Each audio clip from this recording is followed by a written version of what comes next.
Alors bonjour à tous, aujourd'hui là ce qu'on va regarder c'est comment faire un projet de formation. Tout d'abord hypothétique et ensuite qui sera reformulé. Donc cette vidéo elle vient un petit peu compléter la vidéo que j'avais faite sur le brouillon de l'Oralin, comment on organise son brouillon. Donc si vous ne l'avez pas déjà vu, je vous la mets en haut à droite sur la petite fiche. Au tout début, quand on va prendre le sujet avec les deux éléments, il va falloir proposer un projet de formation hypothétique. Ce projet de formation hypothétique il va nous permettre de lire le dossier avec un certain filtre, essayer de prélever des informations qui seront utiles au sujet.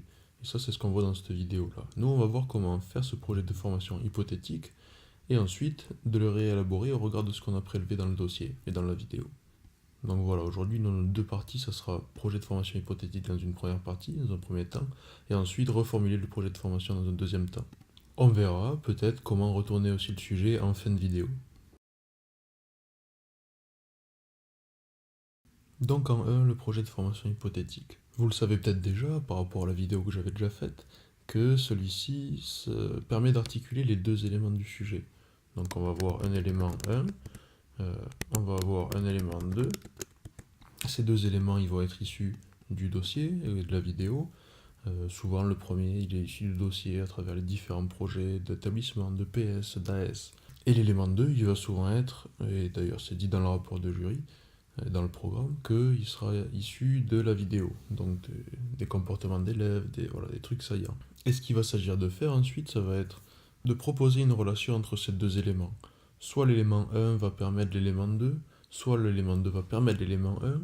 Ça va être une relation de cause à effet un petit peu. Donc voilà, élément 1 vers élément 2. Donc l'élément 1 permet l'élément 2 ou inversement. Ça, moi, je trouve que c'est le plus simple à faire et le plus pratique parce que on va permettre à ce que les deux éléments aient un rôle spécifique. Mais on peut aussi avoir une relation plus linéaire avec les deux éléments qui vont se développer plus conjointement, de manière parallèle, en même temps, voilà. Mais je trouve que le premier est plus intéressant dans la mesure où chacun des deux va avoir son rôle à jouer. Peut-être que le premier élément, il va servir à atteindre un but qui sera l'élément 2. Et souvent, ces deux éléments, euh, peut-être l'élément 1 surtout, c'est quelque chose qui est assez saillant dans les textes officiels en ce moment, dans les objectifs de l'EPS, etc. Ça peut être voilà, la réussite de tous, la responsabilité, l'autonomie, etc. Si on prend un exemple, si l'élément 1, on va dire que c'est la réussite de tous, voilà, dans le projet d'EPS ou dans le projet d'établissement. Et le deuxième élément, la coopération entre les élèves, parce qu'on peut voir dans la vidéo peut-être que ils ont des soucis de coopération. Mais voilà, ça c'est l'élément qui va vous le dire. Donc ce qu'il va s'agir de faire, c'est de mettre en relation ces deux éléments. Ici, peut-être que le plus facile, c'est de dire que la coopération entre les élèves va permettre à tous de réussir. Donc on va dire euh, permettre aux élèves de coopérer ou de savoir coopérer pour permettre la réussite de tous. Donc voilà, ça peut être un projet de formation hypothétique qui va nous permettre de lire le dossier.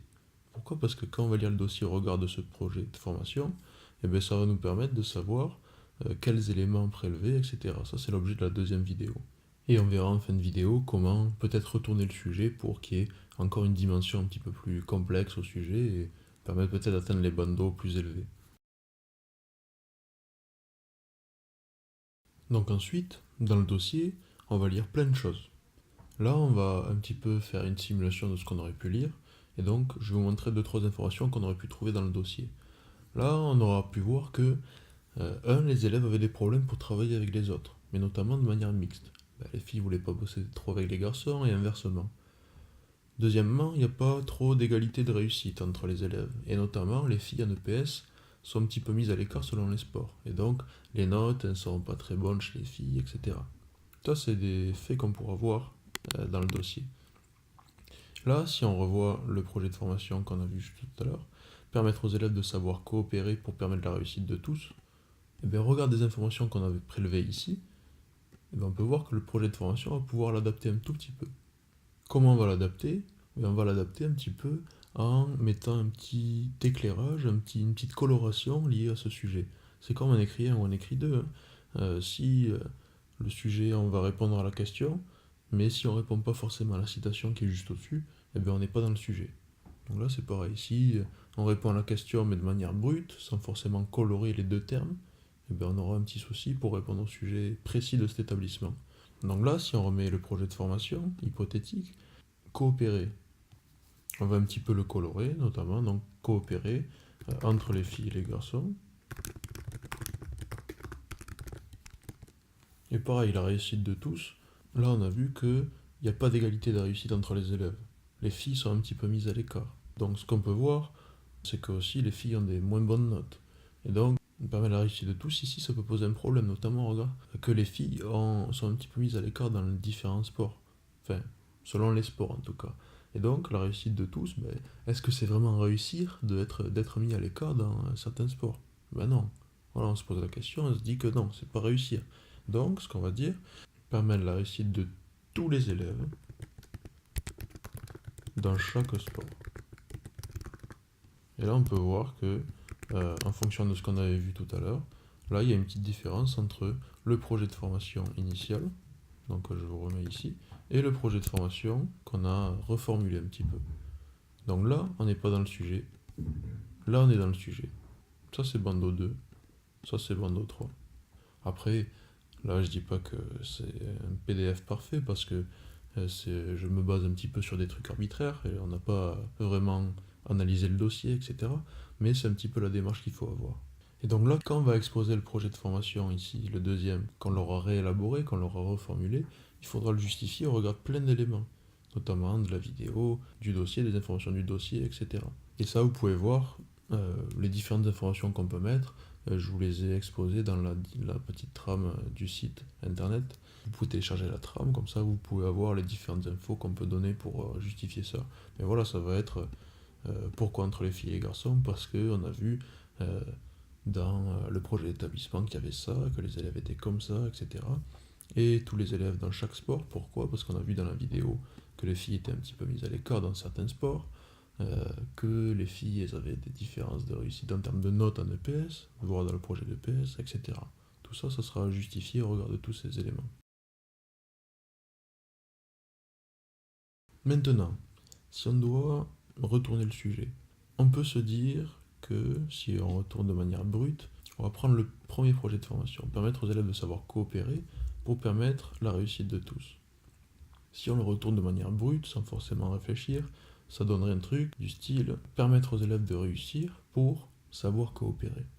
Comme ça veut un petit peu rien dire, mais on va essayer de l'adapter pour que ça ait un petit peu sens. Peut-être qu'on peut se dire que ici, les élèves ont des différences de réussite, les filles sont un petit peu mises à l'écart selon les sports. Peut-être que ça va être une conséquence de quelque chose. On peut se demander pourquoi les filles sont en écart en EPS là, dans ce dossier-là. Je dis les filles, mais ça peut très bien être le contraire, hein, ça peut être très bien les garçons mis à l'écart. Mais voilà, souvent dans le dossier on voit ça. Ben, c'est pas de ma faute, mais bon voilà, c'est comme ça. Donc peut-être que cette mise à l'écart elle vient du fait que il y a une réussite qui est un petit peu moindre. Et donc, moi si je réussis pas un EPS, je vais me mettre à l'écart, je vais dire au prof que je suis nul, monsieur j'ai pas envie de jouer parce que je suis nul. Donc voilà, peut-être que le fait de coopérer avec les autres, ça va venir aussi du fait que déjà je commence à réussir dans l'activité. Parce que j'ai pas envie de jouer avec les autres si je réussis pas. Je vais me mettre de côté, etc. Donc là, peut-être que la mise en réussite des élèves, ça va permettre aussi d'enclencher une petite coopération entre eux. Et donc là, je retourne le sujet. Je vous le rédige. Mettre en réussite les élèves pour également permettre aux élèves en retrait d'oser coopérer et d'investir un travail coopératif. Donc là, on peut voir que c'est la mise en réussite des élèves qui va peut-être permettre, par les différents moyens pédagogiques, etc., à certains élèves, notamment ceux qui sont en retrait, de prendre confiance en eux et d'investir un travail dans une coopération avec les autres élèves. Donc ça, le fait de retourner comme ça peut apporter, si on répond bien déjà au sujet, c'est pareil qu'aux deux écrits, de apporter une certaine complexité et de voir que dans le sujet, on répond bien à tous les aspects de ce sujet.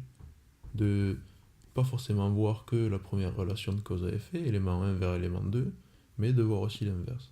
Et ça va permettre de monter peut-être dans le bandeau 4, okay, si c'est bien réalisé. Mais déjà, il faut répondre bien au premier sens, celui qu'on a vu ici. Okay. Et donc ça pourra passer, cette mise en réussite, peut-être dès l'échauffement, on pourra faire référence à cette mise en réussite des élèves pour qu'ensuite, dans les situations d'apprentissage, on puisse espérer un travail coopératif entre les élèves. Euh, donc voilà, ça c'est pour mettre un petit peu en relation avec ce qu'on pourra dire dans l'exposé ensuite. Mais on verra dans une prochaine vidéo comment concrètement formaliser ce qu'on va dire au brouillon. Donc on aura nos deux tableaux qu'on a vus dans la dernière vidéo. Là on aura notre PDF avec tout ce qu'on vient de voir, le projet de formation. Et ensuite, comment concrètement on va marquer sur le papier ce qu'on va dire. Parce que voilà, ça c'est. On a les informations d'un côté, on a le projet de formation, mais est-ce qu'on y va comme ça sans rien? Non, on va avoir une petite trame et on va voir comment articuler toutes ces informations, le projet de formation et cette trame-là, pour qu'il y ait un truc systémique, etc. Voilà. Donc si vous avez des questions, toujours pareil, n'hésitez pas dans les commentaires ou sur le site internet, vous allez dans le chat et vous envoyez la question, c'est moi qui la reçois. Et voilà, normalement je réponds assez vite, mais voilà, n'hésitez vraiment pas. Donc voilà, je vous souhaite bon courage pour la suite de cette préparation des oraux et voilà, à bientôt.